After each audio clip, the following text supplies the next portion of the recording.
ഈ മഴക്കാലത്ത് നാട്ടിലെങ്ങും പനിയും ചുമയും ഒക്കെയാണ്. ഈ സമയത്ത് തൊണ്ടയ്ക്ക് ഒരു ആശ്വാസം കിട്ടാൻ വേണ്ടി നമുക്കൊരു ഇഞ്ചി മിഠായി തയ്യാറാക്കിയാലോ? ഇതിനായി 50 ഗ്രാം ഇഞ്ചിയാണ് ഞാൻ എടുത്തിരിക്കുന്നത്. ഇത് നമുക്കൊരു മിക്സിയുടെ ജാറിലേക്ക് ഇട്ട് കൊടുക്കാം. ഈ തൊലി കളഞ്ഞ ഏലക്കയാണ് ഇത്. തൊലി കളഞ്ഞിട്ട് അതിൻ്റെ സീഡ് മാത്രം നമുക്ക് ഒരു 5 എണ്ണം ഉണ്ട്, അത് നമുക്ക് ഇതിൻ്റെ അകത്തേക്ക് ഇട്ട് കൊടുക്കാം.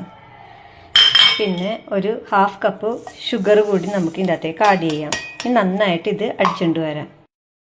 75 ഗ്രാം ശർക്കരയാണ് എടുത്തേക്കുന്നത്. ഇത് നമുക്ക് കുറച്ച് വെള്ളം ഒഴിച്ച് അരിച്ചൊഴിക്കാം.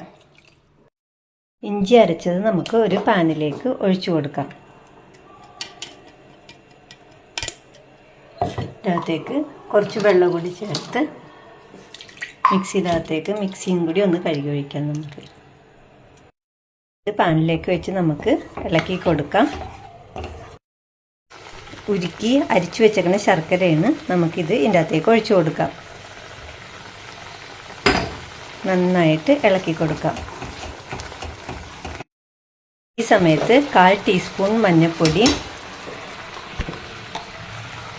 1 ടീസ്പൂൺ ഗീ നമുക്ക് ഈ സമയത്ത് ചേർത്ത് കൊടുക്കാം. നന്നായിട്ട് ഇളക്കി കൊടുക്കുക. ഇതും കുറുകി വന്നിട്ടുണ്ട്. ഈ സമയത്ത് നമുക്ക് 1/4 ടീസ്പൂൺ പെപ്പർ കൂടി ചേർത്ത് കൊടുക്കാം. നന്നായിട്ട് ഇളക്കി അത് വറ്റിക്കണം. സെറ്റായിട്ടുണ്ടെങ്കിൽ ഇത് സെറ്റായെന്ന് അറിയാൻ വേണ്ടി നമുക്ക് കുറച്ചെടുത്തിട്ട് ഒരു വെള്ളത്തിലേക്ക് കുറച്ച് ഇട്ട് നോക്കിയാൽ മതി. അപ്പോൾ ഇത് ഒട്ടിപ്പിടിക്കണില്ല, ഇതിങ്ങനെ പാകമുണ്ടെങ്കിൽ ആയെന്നാണ് അർത്ഥം. നമുക്ക് ഇതുപോലെ ഒരു സിലിക്കോൺ ട്രേയിലേക്ക് സെറ്റ് ചെയ്തെടുക്കാം. കുറച്ച് ഒഴിച്ച് സെറ്റ് ചെയ്തെടുക്കാം.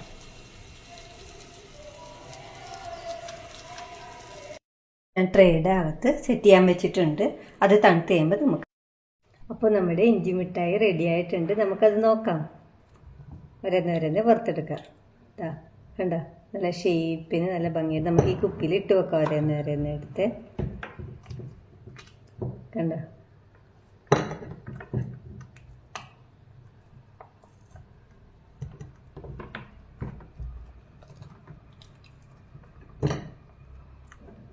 എല്ലാവരും ഉണ്ടാക്കി നോക്കി അഭിപ്രായം പറയാൻ മറക്കല്ലേ.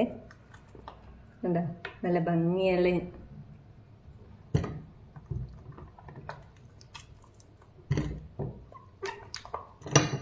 അപ്പോൾ അടുത്ത റെസിപ്പിയുമായി വീണ്ടും കാണാം. Okay, bye. ഇതേപോലെ ഒരു കണ്ടെയ്നർ എടുത്ത് നമുക്ക് സൂക്ഷിക്കുകയും ചെയ്യാം. പനി തൊണ്ടവേദനയൊക്കെ ഉള്ളപ്പോൾ നമുക്ക് ഇതൊരെണ്ണം കഴിച്ചാൽ മതി, നല്ല റിലീഫാവും.